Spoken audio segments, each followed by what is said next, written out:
Welcome back to Carbon Confessions, guys. So we have Earl here.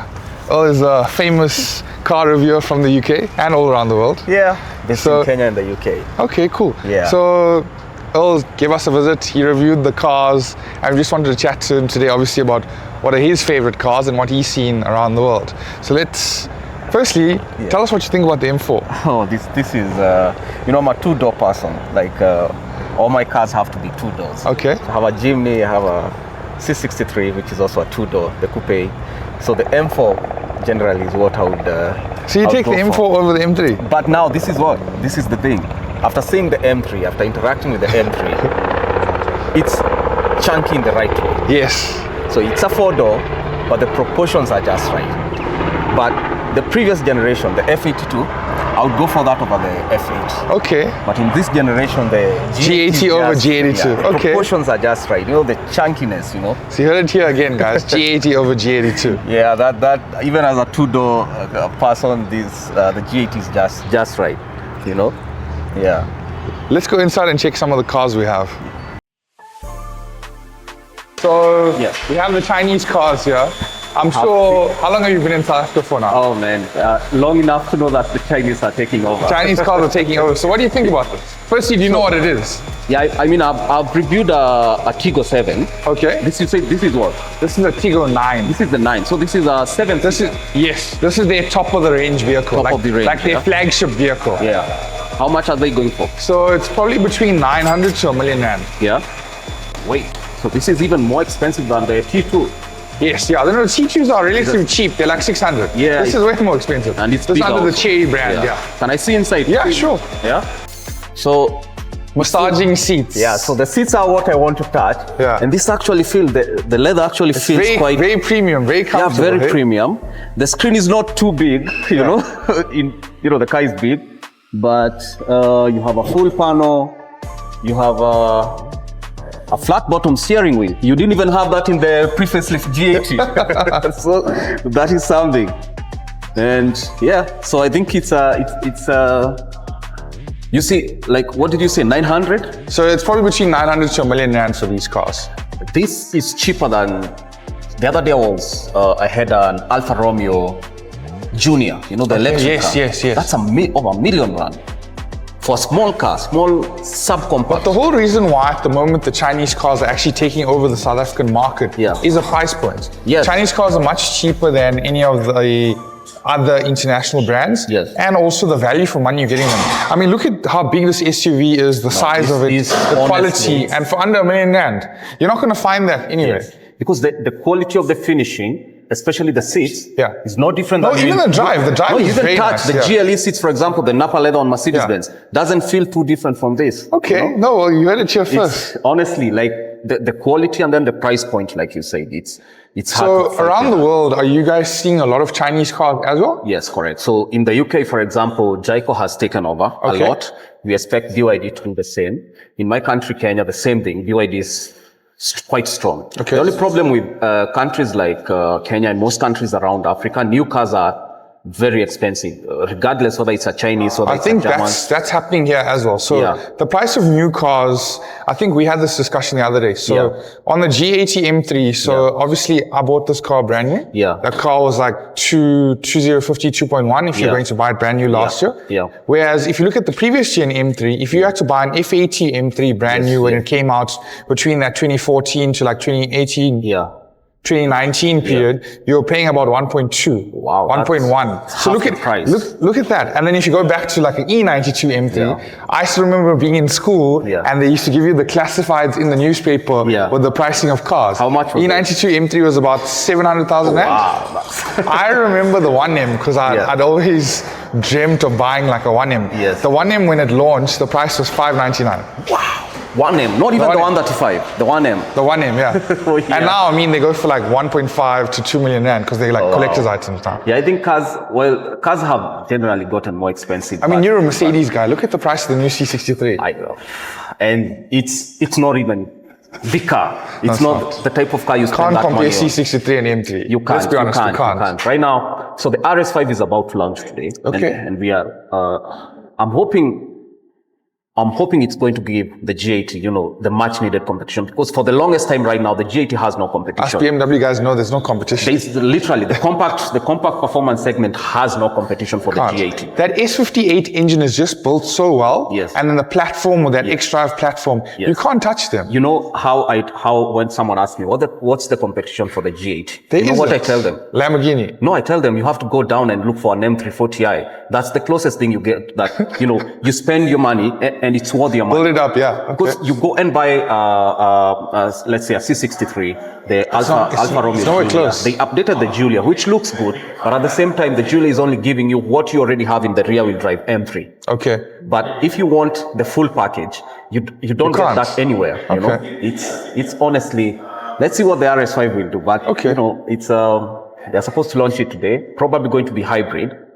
So that's we'll see. Okay, that'll be quite interesting. Yeah. Yeah. Hopefully it's not too heavy. Yeah. So we're busy doing PPF on this car. So PPF's become quite a big service for us. Yeah. So in your experience in Kenya, the UK, and also traveling around the world, is PPF a very big product for people? Is that something people actually take seriously? Yeah. So I'm sure you've heard of Topaz. Yes, Topaz detailing. Yeah. So Topaz detailing. Literally, they started they made it like a mainstream business for all cars. Okay. PPF back in the day used to be a luxury thing. Like you buy a Porsche 911, you get partial PPF from the factory, a Range Rover, partial PPF from the factory. Then it was very expensive to do full PPF on a car. Yeah. But then companies have come up. There are lots of Chinese good quality PPF, lots of American good quality PPF. To be honest with you, I think 99% of all PPF is made in China and made in Korea or Taiwan. Yes. I don't think America manufactures anything. Let's be honest. Yeah, let's be honest. Let's call it what it is.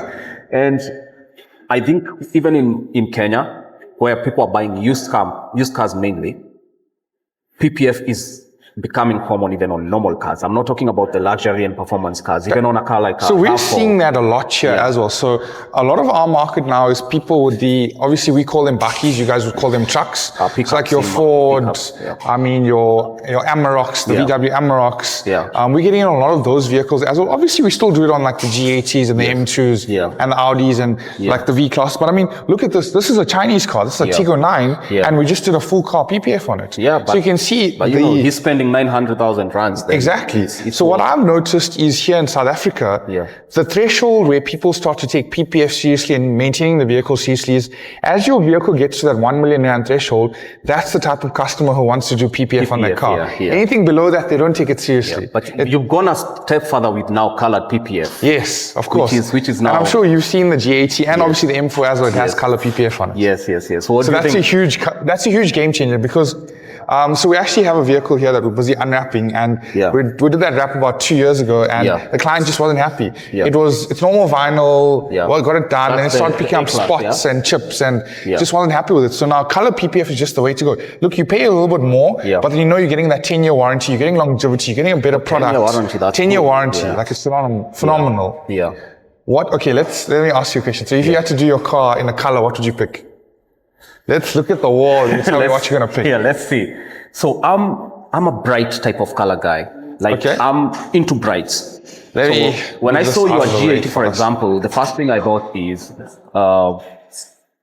I like my colors bright because it's a special car. Yeah, of course. It needs to be bright. And I have this color on my Subi.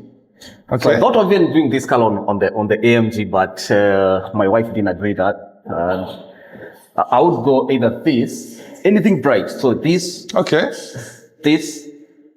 Where are the greens? This is like urban. Which one is urban? This is like urban. This is urban green, yeah. This is urban green, right? So I would do this if it's a BMW. Okay.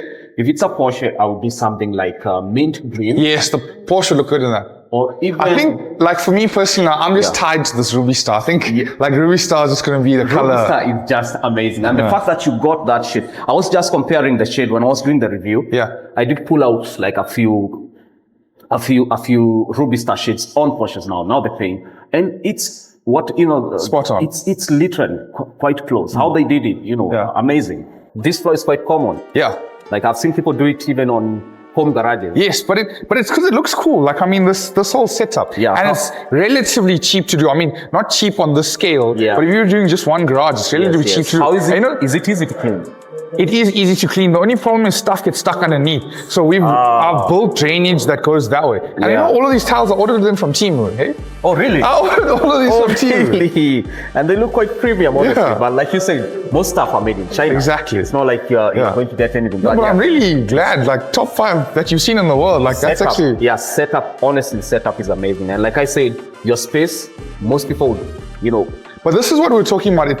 It's easier to have something like this in South Africa and Johannesburg. Yes. If you were in London or any big city around the world, bro, to afford a place like this in a premium city, you can't. No, you won't. And what I always Or you'd pay like a million pounds a month for a space like this. I mean, I've seen people who pay for a parking spot, like, you know, this parking spot, one car parking spot, 80,000 pounds a month. 80,000? 80,000 pounds a month. It's worse than Camps Bay. You can't even open your doors. 1.5 million rand a month. It's insane. When you think about it, like you go to places like Knightsbridge, you are paying more. You're paying almost the same price for an apartment as your parking spot. Yeah, it's like that in Camps Bay. It's so insane.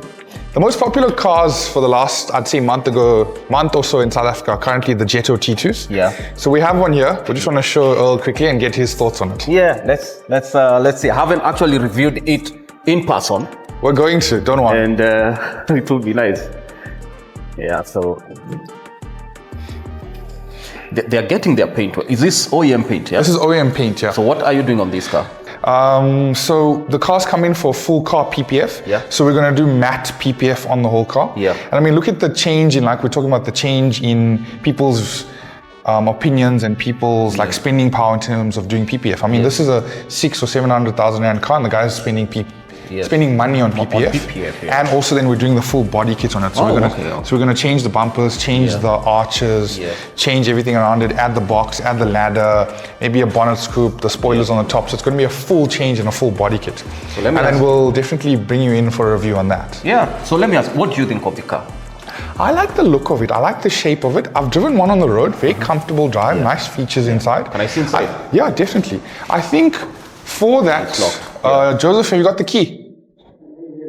I think for what you're paying in terms of value for money, unbeatable at the moment. Yeah. And I mean, you're getting that mini Defender look. That's what the they thing. copied. Yeah, let's call a spade a spade. Yeah, let's call a spade a spade. From the back, it's literally a Defender. But 100%. That's the thing. The thing is that who is not copying who? In one way or another, everyone's copying everyone. If you go to China right now, you can literally get a Chinese V-Class, you can get a Chinese G-Wagon, you can get a Chinese M3, a Chinese M4. Exactly. Like they've copied everything. Let's be honest, guys. And the days of wanting to pay more just to have an authentic product are long gone, because you see, you've said what, 600, 700,000 rands for fully optioned Jetto. Let's have a look inside quickly. Let's just first thing I always touch is the seats. I need to feel if the leather is worth paying that much, and this actually feels premium, just like the cherry. Yeah. It feels premium. You know how you touch Napa leather on Mercedes-Benz, or even merino leather on BMW. It has, you know, some thickness that tells you this is quite premium, and that's what I feel when I touch this. And the spaces, oh man, the spaces on this are huge. You know, if you look at this, it's just a full impressive car. A full panel roof, probably free. Probably they give you a full panel roof for, you know, it's honestly, it's impressive. It's impressive. Yeah. So it's worth it. In my opinion, it's worth it. Okay. Yeah. So thank you guys for tuning in. Please leave a comment. Don't forget to like, share, and subscribe. And stay tuned for Earl's review on the T2, and we'll show you what's getting done. Yes, that's gonna come.